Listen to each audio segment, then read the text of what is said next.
Muito bem-vindo mais uma vez à nossa sala de ensinamento. Estamos a continuar com o nosso estudo através da história da Bíblia.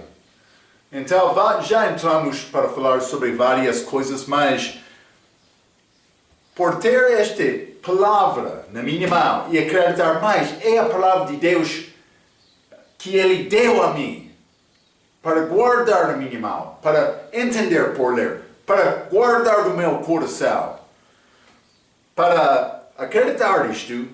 Estas duas palavras-chave, já falamos sobre inspiração, também esta preservação. Esta inspiração, Deus influenciou, mas é sopro de Deus, mas Ele influenciou homens que falaram, a Bíblia diz, pela inspiração, mas a Bíblia diz também, toda a Escritura é dada pela inspiração. Está a dizer, Deus inspirou aquela palavra escrita.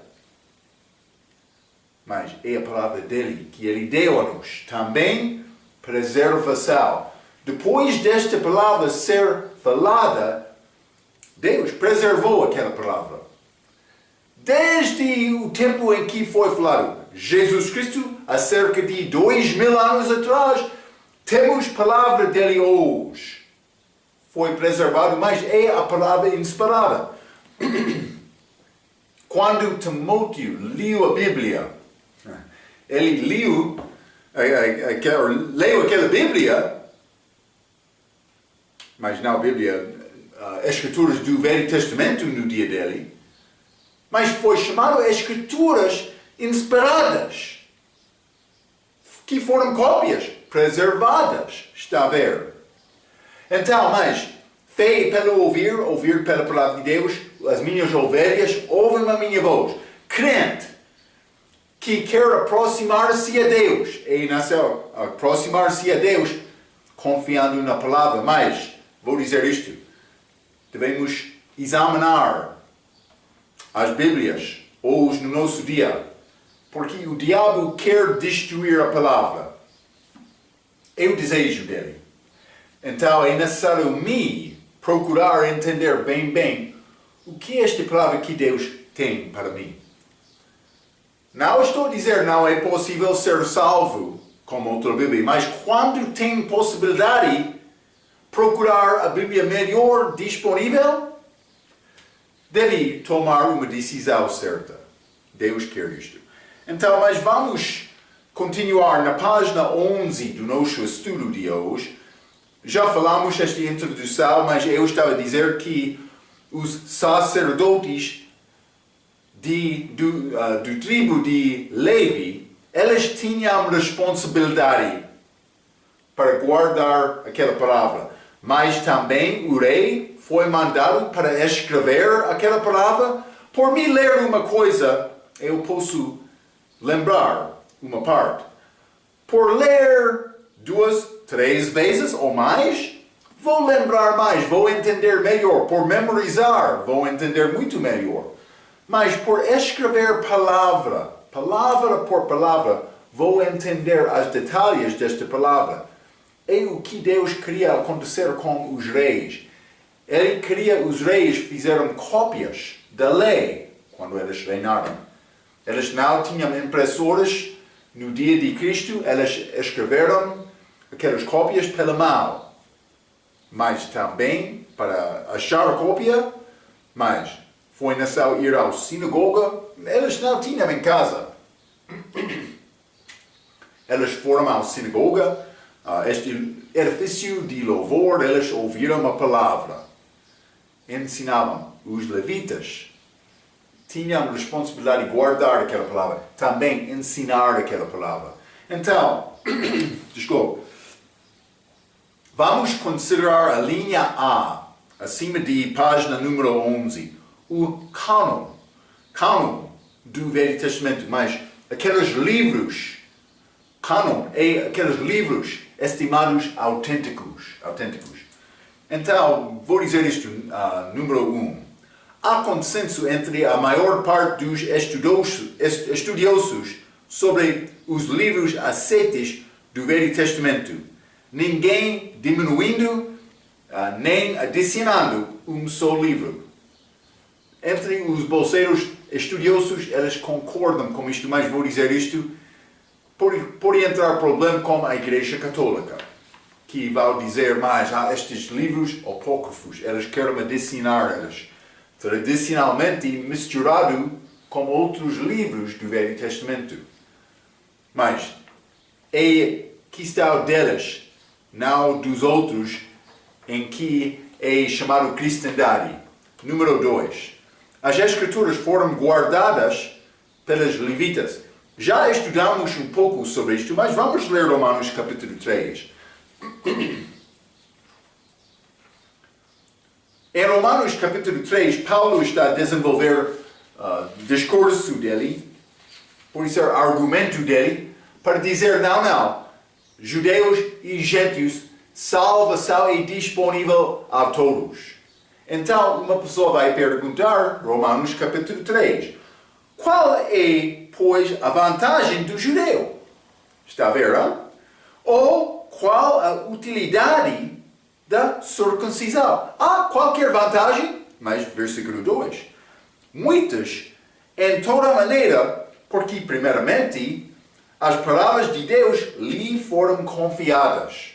Então, Deus deu a responsabilidade da palavra para os judeus, mas não somente todos os judeus, ou não todos os judeus. Vamos ler, por exemplo, Esdras. Esdras, capítulo 7.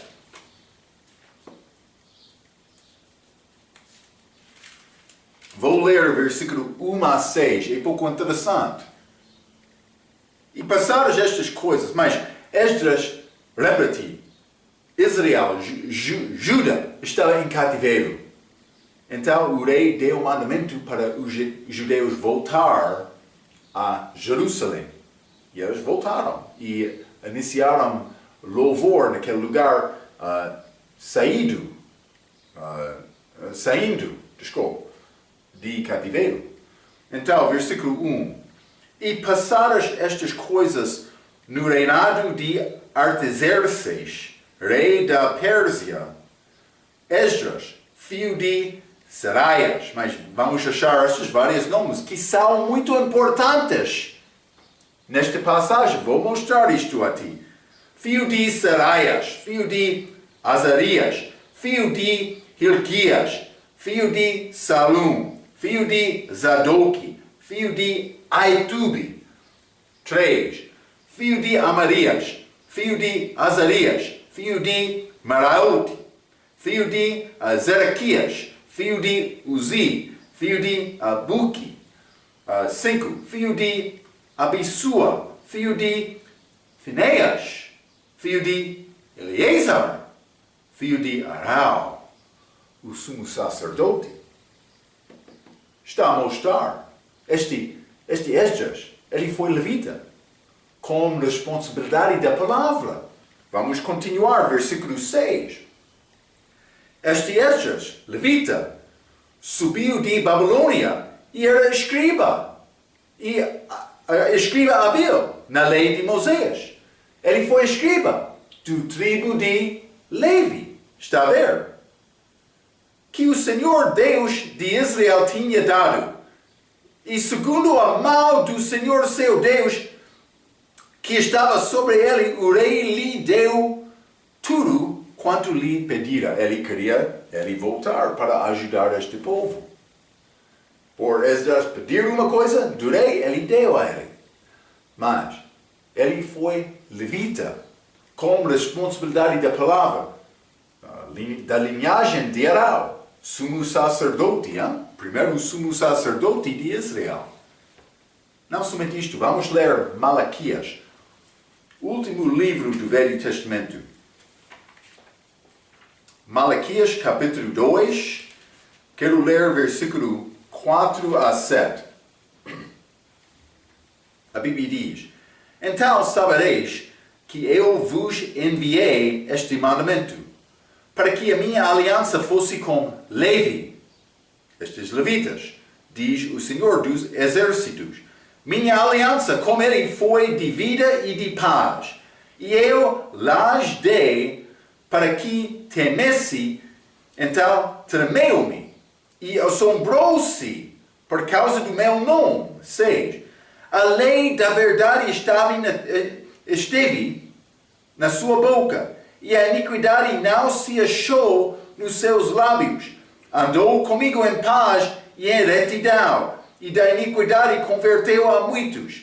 Porque os lábios do sacerdote, estes de Levi, os lábios do sacerdote devem guardar o conhecimento, e da sua boca devem os homens buscar a lei, porque ele é o mensageiro do Senhor dos exércitos. Abaixo daquele sistema dos judeus do Velho Testamento, ele escolheu Levi para distribuir, para ensinar o resto do povo. Então foi grande posição, grande privilégio ser a parte daquela tribo. Mas do outro lado, o outro pode pensar, mas ele é sacerdote, ele está a faltar oportunidade de herdar mais terra, outras coisas. Eles foram dadas cidades, também ofertas do povo, mas eles não tinham herança como o resto dos tribos lá em Israel. Outra pessoa pode pensar, mas ele está a faltar um pouco. Mas vou dizer isto, aqueles de Levi, eles tinham privilégio, oportunidade, ajudar outra pessoa a conhecer a palavra de Deus. É grande privilégio. É mais importante do que qualquer outra profissão do mundo.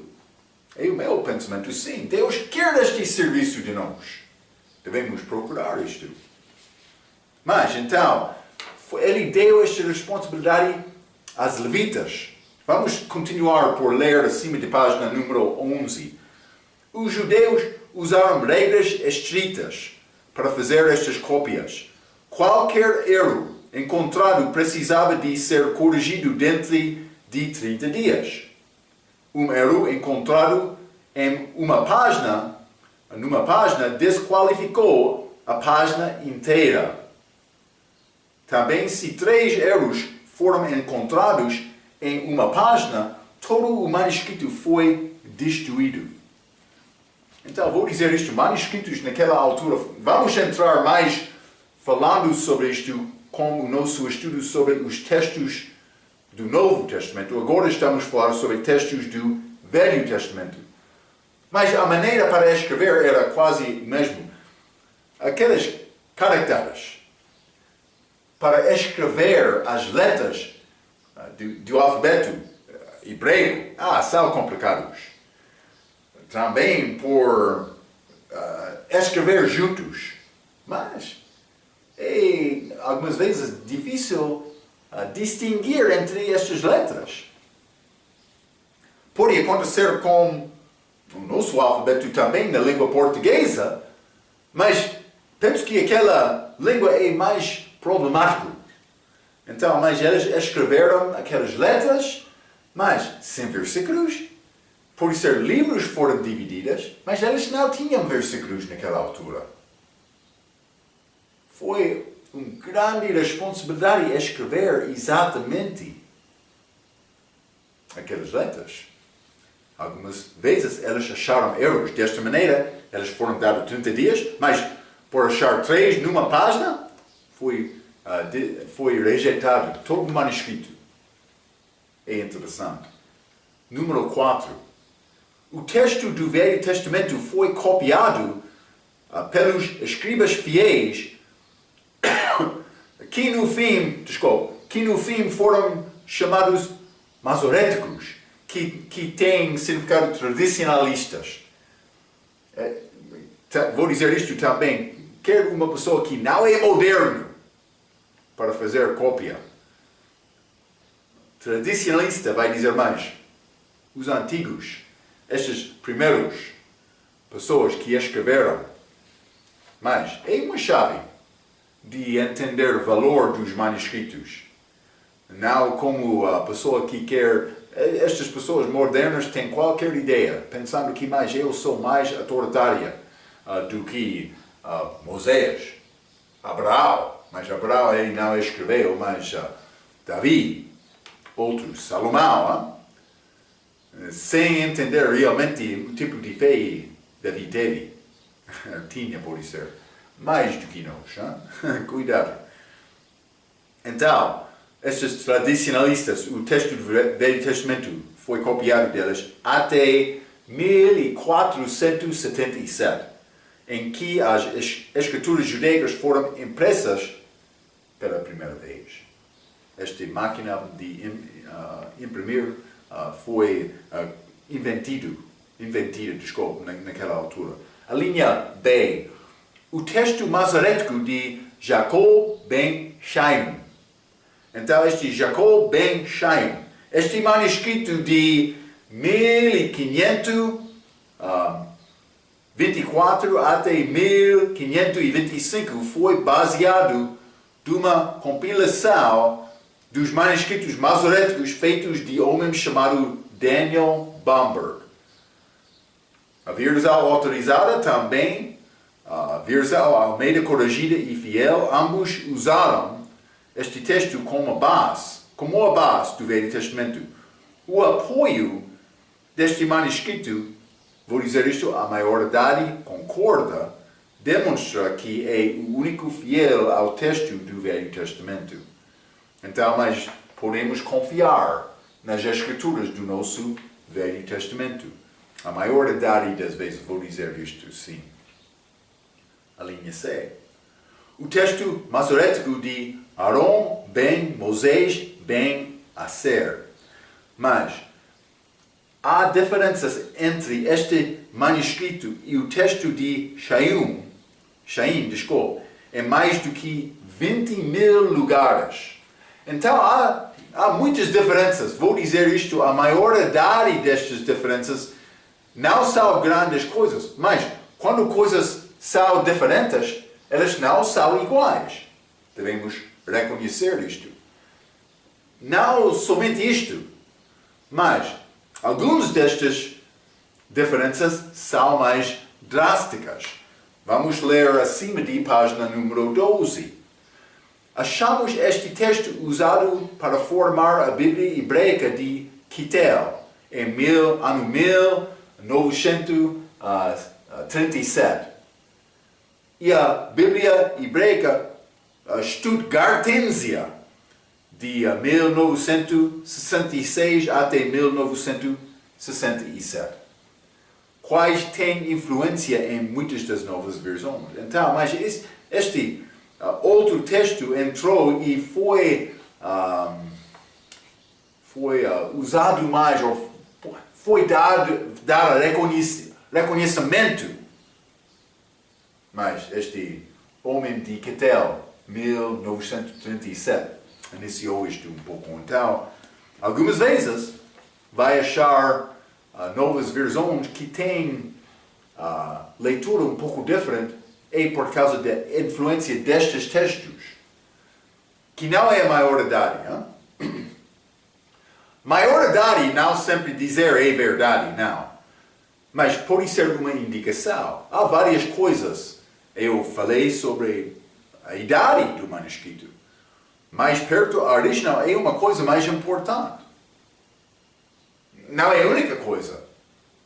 Também, por ter mais manuscritos, pode ser boa evidência, mas não é a única coisa para considerar. Vamos entrar para falar mais sobre isto. Mas simplesmente vou continuar por ler acima de página número 3, página número 12, a linha 3. Exemplos. Estes tiram o nome de Satanás de Salmo 109, versículo 6. Vamos ler este salmo. Salmo 109, e vou ler versículo 6.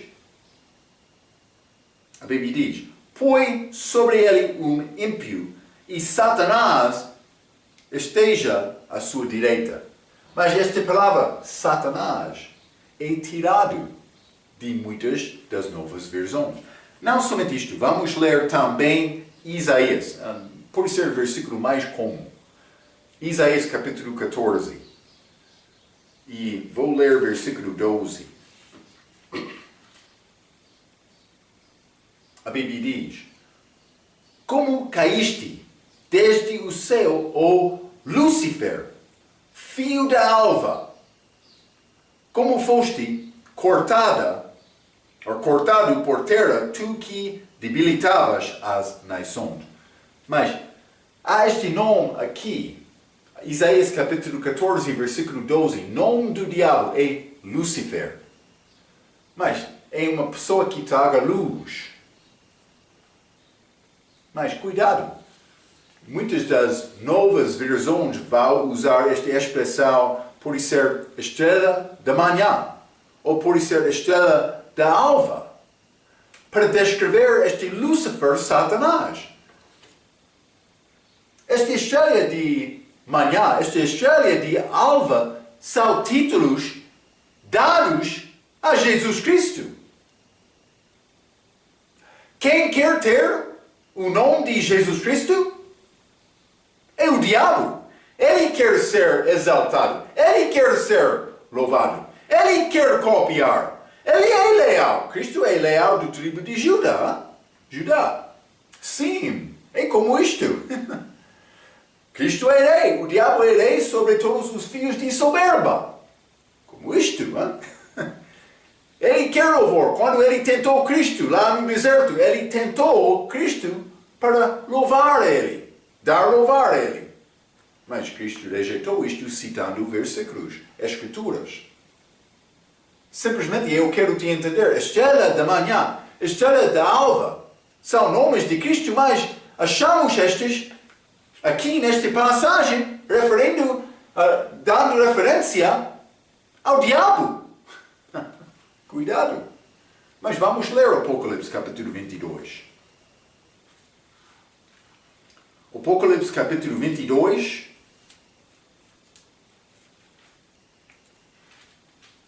E vou ler versículo 16.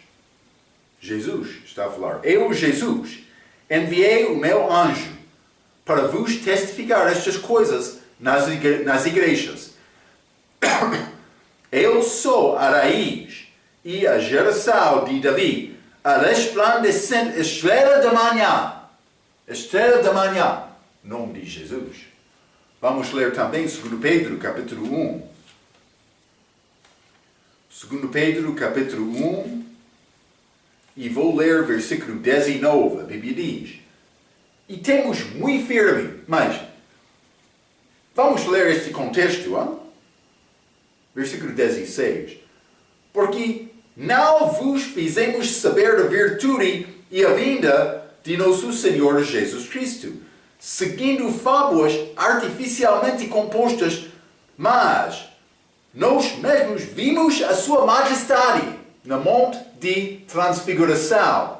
17. Porquanto ele recebeu de Deus Pai honra e glória, quando da magnífica glória lhe foi dirigida a seguinte voz: este é o meu filho amado, em quem me tenho comprazido. Mas eles estavam lá, eles não sabiam o que eles deviam dizer, mas Pedro abriu a boca dele e Deus falou dizendo mais: este é o meu filho amado. Ouve ele, ouça ele. Ele falou isto com Pedro, falou do céu. Uma pessoa vai dizer: mas por Deus falar comigo do céu, vou acreditar. Mas cuidado. Versículo 19. E temos muito firme. Mais firme do que? Mais firme do que Deus falar do céu. E temos muito firme a palavra dos profetas, a qual bem fazeis em estar atentos, como a uma luz que ilumina em lugar escuro. O que é esta palavra dos profetas que é muito firme? É a nossa Bíblia. É isto. Como uma luz que ilumina em lugar escuro até que o dia amanheça, segundo vinda, e a estrela da alva, Jesus, apareça em vossos corações. Estrela da alva. Estrela da manhã, estrela da alva, nomes de Cristo, mas algumas novas versões querem dar estes títulos a Satanás em Isaías capítulo 14. Cuidado com isto. Vamos continuar. A linha D, acima da página número 12, traduções antigas do Velho Testamento. Primeiramente vou dizer isto, Septuaginta. Mas este tem significado o 70. Uma reivindicada tradução, não uma cópia do Velho Testamento hebraico para a língua grega, acerca de ano 250 AC, que na verdade é imaginário. Este Septuaginta não é facto. Eu quero mostrar-te a maneira, o fonte deste Septuaginta. Por procurar achar este manuscrito chamado Septuaginta, por falar com o bolseiro que acredita neste Septuaginta, deve perguntar, mas onde está este Septuaginta?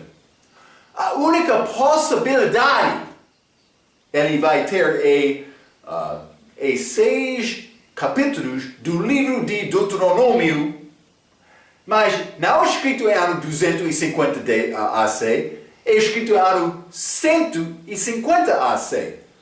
Não há nenhuma outra evidência, qualquer texto, antes do tempo de Cristo. Não há nenhum outro. É assunto falso. Cuidado com isto. Hein? Vou mostrar-te a origem deste manuscrito, mas vamos continuar. Hein? É imaginário. A linha A. Dr. Ruckman disse: eu tive uma cópia da Septuaginta grega no meu escritório por 30 anos. Não há uma linha que não tinha sido escrito mais de 60 anos após a conclusão do Novo Testamento. Está a ver? Mas, quando o Novo Testamento foi acabado, mas por ser 90 e 100 anos DC. Então, mas 60 anos após, vamos considerar 150 AC. Desculpa, DC. Então, mas ele está a dizer que eu tenho cópia, mas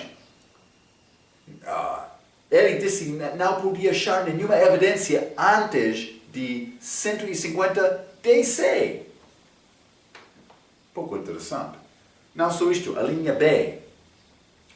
Dr. Sam Gipp dá várias razões que é imaginário, incluindo as seguintes. Vamos considerar estes pontos. Primeiramente, a única prova deste assunto é a carta de Aristeas, que apresenta um plano de Egito para 72 estudiosos judeus traduzir as escrituras à língua grega, 6 de cada tribo, na cidade de Alexandria, Egito. Mas os levitas foram mandados para guardar as escrituras dos judeus, não os outros 12 tribos. Os judeus não aceitariam isto. Não só isto. O autor desta carta é duvidoso. Alguns até hoje acreditam que o autor era Filon, filósofo judeu do primeiro século que viveu em Alexandria, Egito, e influenciou um homem chamado Orígenes. Mas vou dizer isto. Para organizar 72 judeus estudiosos para fazer esta obra lá em Egito, em Alexandria, é pouco estranho. Mas isso é só uma coisa pequena. Vamos continuar. No meio desta página, o autor desta carta é duvidoso. Alguns até hoje acreditam que o autor era Filon, filósofo judeu do primeiro século que viveu em Alexandria, Egito, e influenciou um homem chamado Orígenes. Orígenes era estudioso, fraco, do terceiro século, que escreveu o Velho Testamento grego na obra dele chamada Hexapla. Parece que a Septuaginta veio da Hexapla. Mas, vou dizer isto, esta Hexapla tem significado 6 colunas. Então, Hexapla, 6 colunas. O que aconteceu foi 6 colunas nesta obra que foram colocadas lado ao lado para fazer uma comparação entre textos diferentes. Este primeiro coluna teve o Velho Testamento hebraico. Então, mas segundo, achamos uma transliteração. Mas lembra-te, transliteração não é tradução. Transliteração é a tradução palavra por palavra na mesma ordem, simplesmente para mostrar que palavra está lá. Que palavra combina bem com isto na minha língua. Então é chamado transliteração grega. Está a ver? No terceiro coluna, este homem chamado Aquila.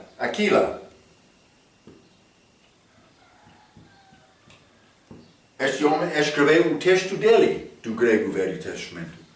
Mas, cuidado, este Aquila, ele era homem de astrologia.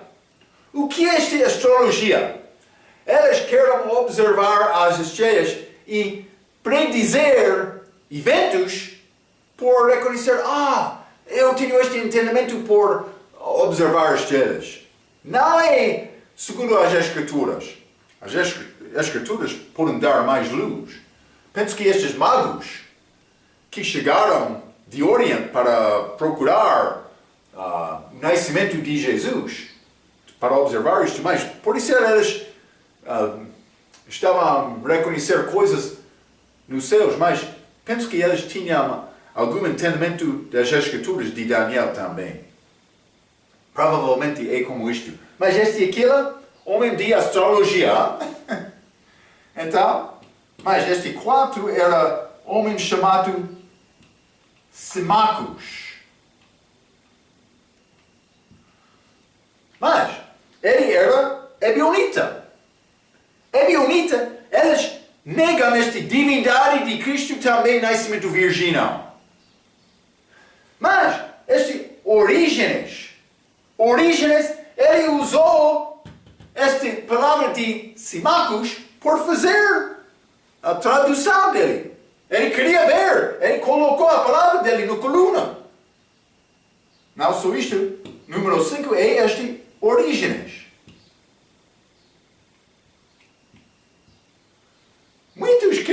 Muitos que estudam a história da igreja querem exaltar este homem como grande homem do início da igreja. Cuidado com isto. Ele não foi grande homem, ele foi complicado, fraco, eu disse, com a doutrina dele, com a tradução dele. Onde ele fez esta obra, esta Hexapla? Alexandria, Egito. Lembra-te, Paulo, ele entrou barco de Alexandria viajando de Cesareia para Roma. Entrou grande tempestade. No fim, naufrágio. Lembra-te, Apolo? Homem grande nas Escrituras de Alexandria. Vamos falar mais sobre Alexandria, mas ele chegou lá, foi nessa Aquila e Priscila, ensinar ao povo mais perfeitamente sobre as coisas da palavra.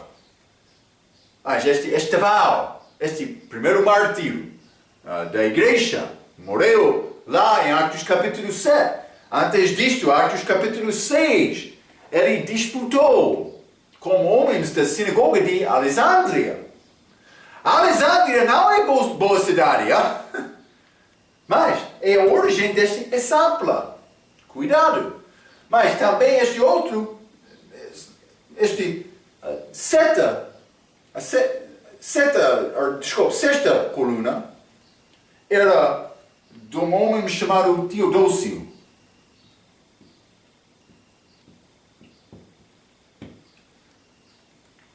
O que acreditou este Teodósio? Ele pensava que José era pai de Jesus.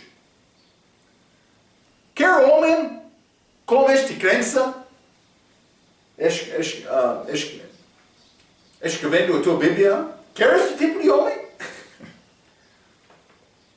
Cuidado. É possível dizer que qualquer homem é grande homem de Deus, mas é necessário procurar saber um pouco sobre estas pessoas. Realmente, é necessário examinar o que elas acreditaram do respeito de esta divindade de Cristo, a morte dele na cruz, derramando o sangue dele, este nascimento virginal. Estas são doutrinas chaves para apoiar, por ser cristandade bíblica. Muitos negaram estas doutrinas hoje. Muitos professores entram dizendo, mas algumas partes desta Bíblia são fábulas. Acontece hoje no nosso dia. Sim. Então, mas, simplesmente eu quero te entender. Essa 6 colunas, mas o que aconteceu? Orígenes. Ele era autor desse exemplo, mas ele escreveu coluna número 5. Vamos continuar na página 13. Página número 13, acima da página. Septuaginta significa a interpretação dos 70 anciões. Isso é significado completo daquela palavra. Eu já mencionei 70, mas foram mencionados na carta, este Aristeas, lembra-te, esta carta, eles usam como evidência. Ele mencionou 72 pessoas, estudiosas, de 6 de cada tribo de Israel. Cuidado, vou dizer mais uma coisa. Israel entrou 12 tribos para dividir aquela terra. Israel. Mas Levi não foi numerado com eles. Cuidado, alguém não estudou a Bíblia dele. É importante. Acima de página número 13, mais uma vez. A reivindicada Septuaginta contém livros apócrifos que os judeus não aceitam. Vamos falar um pouco mais sobre estes livros, mas vou dizer isto. Aqueles livros apócrifos não foram escritos na língua hebraica, foram rejeitados. Os judeus não estimaram aqueles livros como livros autênticos. Eles não aceitaram. Vou dar-te uma lista destes livros, mas fique comigo, acima de página 13. Este manuscrito Septuaginta não existe. Eu já mencionei isto, mas há um fragmento chamado Papiro Ryland, de cerca de 150 AC, já mencionei isto, mas contém somente o livro de Deuteronômio, capítulo 23 até 28. Há evidência de Pentateuco grego, possivelmente, por achar estes 6 capítulos, mas é a única coisa. Mas outros querem dizer mais, a Septuaginta. Eu já mencionei o meu professor. Ele disse há 30 anos, eu tenho cópia deste Septuaginta no meu escritório. 30 anos.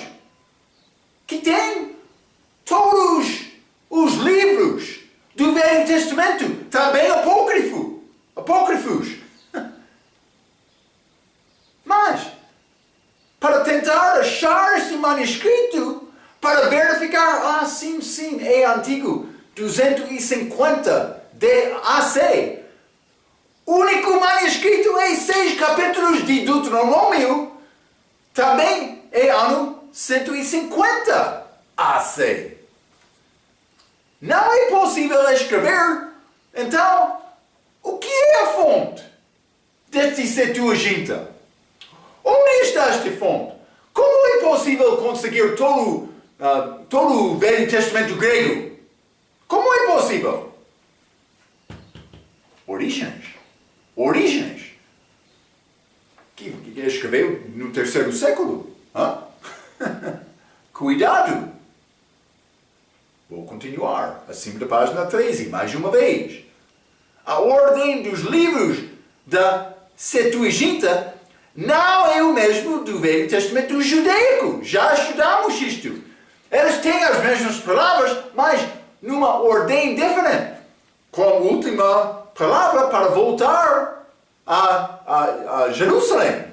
Mas, por que é que eles queriam mudar isto em ano 250 AC?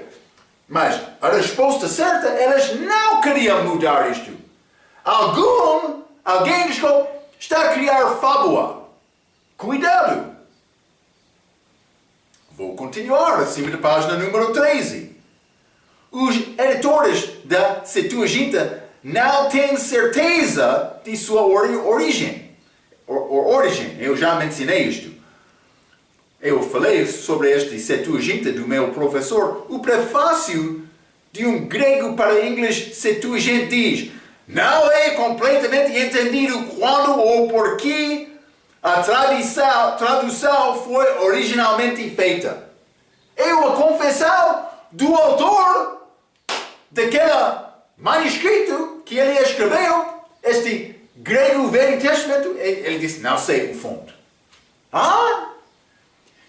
É a maneira de estudo que quer confiar para receber, em que quer confiar para receber a tua verdade de Deus?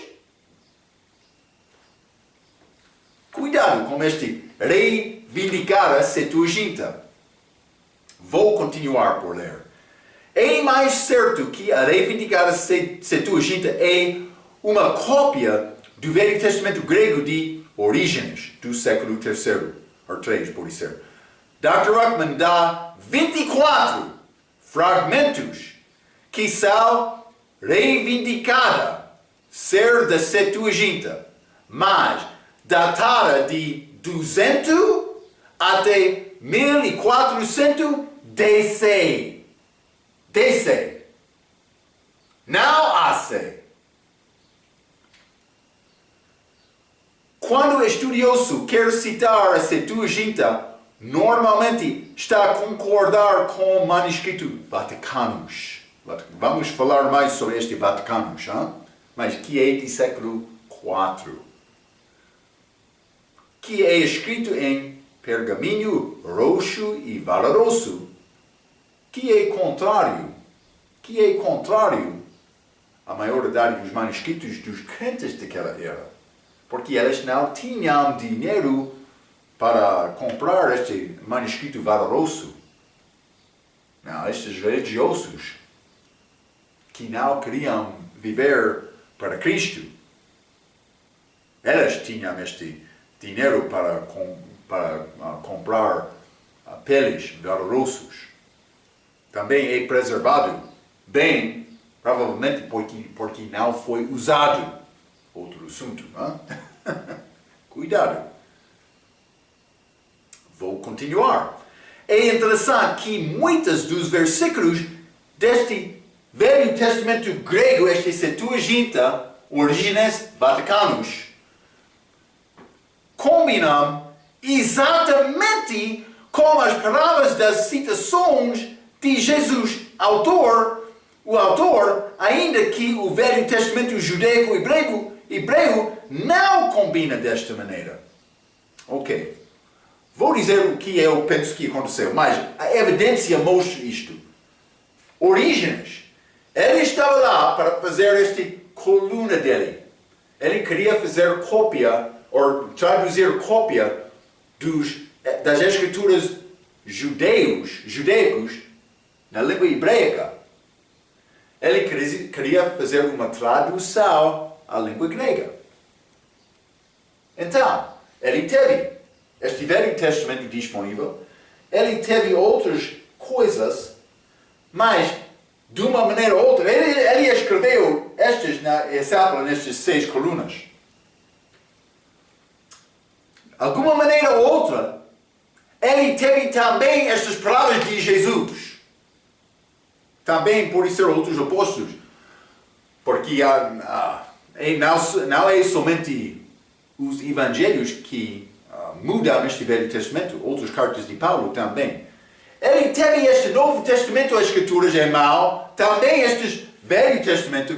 Então, quando ele encontrou coisa dita, por exemplo, de Jesus, mas é pouco diferente. Ele mudou aquela escritura hebraica para combinar com o grego dele, que não é uma tradução, é uma falsificação. Quem tem autoridade para mudar uma coisa escrita, para dizer mais é genuíno? Quem tem esta autoridade? É o autor, não outro. Deus deu a palavra dele. Se Jesus, por chegar aqui na terra, queria mudar um pouco a coisa, citando, ou pela inspiração do Espírito Santo, passou a falar coisa e Deus preservou isto, é outra coisa. Mas, Orígenes, ele estava a mudar o Velho Testamento, já escrita, para combinar com a palavra que ele sabia do Novo Testamento. Não, por isso, ele não tem direito para fazer isto. Cristo sim. Mas Cristo não mudou as Escrituras do Velho Testamento. Simplesmente Cristo, por chegar, ele falou também pela inspiração, como Paulo também. Então, o Novo Testamento foi dado pela inspiração, foi preservada pela inspiração, mas ele não mudou o que já foi escrito. Cuidado com isto, Espero que está a ver o que aconteceu. Este Orígenes, ele fez esta cópia, também é muito, muito interessante. Este Septuaginta parece ser diferente do que todos os outros manuscritos gregos. Está a mostrar-nos a característica deste homem Orígenes. Ele foi um homem fraco. Mas muitos querem dizer, este Septuaginta deve ser mais cedo, muito mais cedo do que qualquer outro. Então eles criam esta ideia, dizendo mais, é de ano 250 AC, que é 450 anos antes de achar estes versículos que parecem combinar com este Septuaginta falsa. Alguém está a tentar enganar. Então, cuidado com este reivindicada Septuaginta. Vou continuar abaixo no meio de página 13. Número 2. Outra nota do respeito destes livros apócrifos do Velho Testamento. Estes livros escritos antes da chegada de Jesus Cristo são chamados, vou dar-te nomes destes, Tobias, Judite, adições a Esther, o Cântico dos Três Jovens, Bel e o Dragão, Livro da Sabedoria, Eclesiástico, não Eclesiastes, Eclesiástico, Livro de Baruque, Epístola de Jeremias, Susana, adição ao Livro de Daniel, Prece de Manassés, 1º e 2º Esdras, também 1º e 2º Macabeus. Dr. Gibb dá 7 razões que os tradutores da versão autorizada não aceitaram estes livros como inspirados. Mas já mencionei que eles traduziram estes livros, mas não acreditaram, eu dei citação, eles não acreditaram que aqueles livros foram inspirados. Mas vou dar estas razões, começando abaixo da página 13. Nenhum deles são escritos na língua hebraica. estes livros apócrifos. Eles são na língua grega. Cuidado. Nenhum dos escrituras alegou inspiração. Então, não são confiados. Mas pode ser uma pessoa vai escrever não sabendo que ele está a escrever abaixo de inspiração. Mas, simplesmente, nenhum deles alegou isto também. Alegaram isto. Terceiro ponto. Eles nunca foram reconhecidos pelo Senhor ou pelos primeiros crentes judeus como sendo inspirados. Por que aqui é possível saber isto? Eles não foram reconhecidos porque eles nenhuma vez citaram estes livros apócrifos. Lembra-te, eu falei sobre Jesus. Ele falou sobre os profetas, a lei, os profetas e estes de sabedoria. Os salmos, pode ser. 3 divisões. Estes apócrifos, livros apócrifos, são fora destes 3 grupos de livros. Eu mencionei o que livros são achados nestes 3 grupos. Os livros apócrifos não são uma parte. Jesus não citou isto, também nenhum dos apóstolos depois dele. As pessoas que escreveram, eles não citaram os livros apócrifos. Não somente isto. Quarto ponto. Eles têm contradições. Não só com a Bíblia, mas também entre eles próprios. Há contradições lá. Então está a dizer que eles não são livros confiados. Vamos continuar acima de página 14. Eles ensinam falsas doutrinas, como orações pelos mortos e perfeição sem pecado. Mas a única maneira para ser perfeito é estar Cristo. Hein? Último ponto. Eles ensinam hábitos imorais, como mentir, suicídio, assassinato e encantamento mágico. Coisas que a Bíblia fala contra estas coisas. Sim. Ok.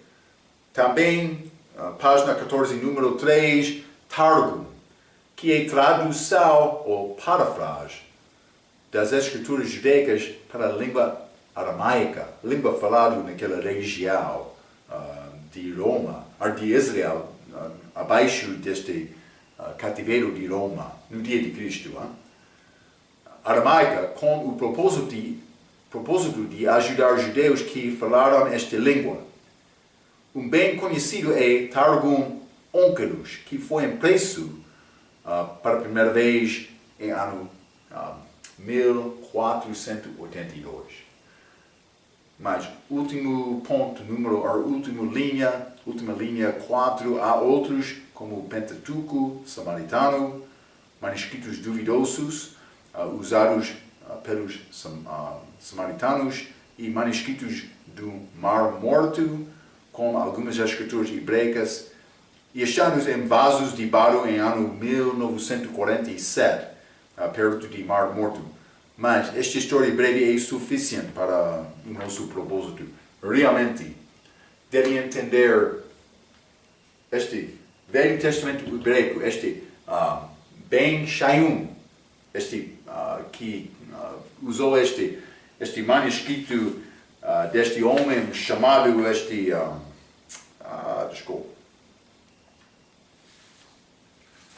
estou a tentar lembrar o nome deste Daniel Bomberg, que é a maioridade historicamente aceitado como autoritária este manuscrito dos judeus do Velho Testamento. Deve entender também esta história deste Septuaginta. Mas é ligado com este Esapla. O que é este Esapla? Também este Esapla, coluna número 5 de Orígenes, é ligado com este Vaticanos. Deve entender estas coisas por entrar mais nos nossos estudos sobre esta história da Bíblia. Porque vou dizer isto. O diabo é contra esta palavra. Quando Jesus citou aquela palavra ao diabo, ele ficou teimoso. Mas, por me ter a palavra e a minha espada para lutar contra o inimigo.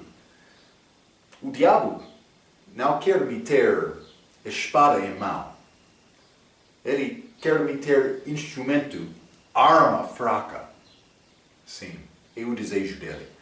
Então, mas vamos guardar estes pensamentos. Vamos entrar na nossa próxima vez para falar mais sobre alguns textos do Novo Testamento. Estes ligam-se com o Velho Testamento. Vamos achar alguns que têm Velho e Novo juntos, mas quero te reconhecer estas coisas. Vamos falar mais sobre estes assuntos na nossa próxima vez. Até aquela vez, pela sua atenção, quero dizer muito obrigado.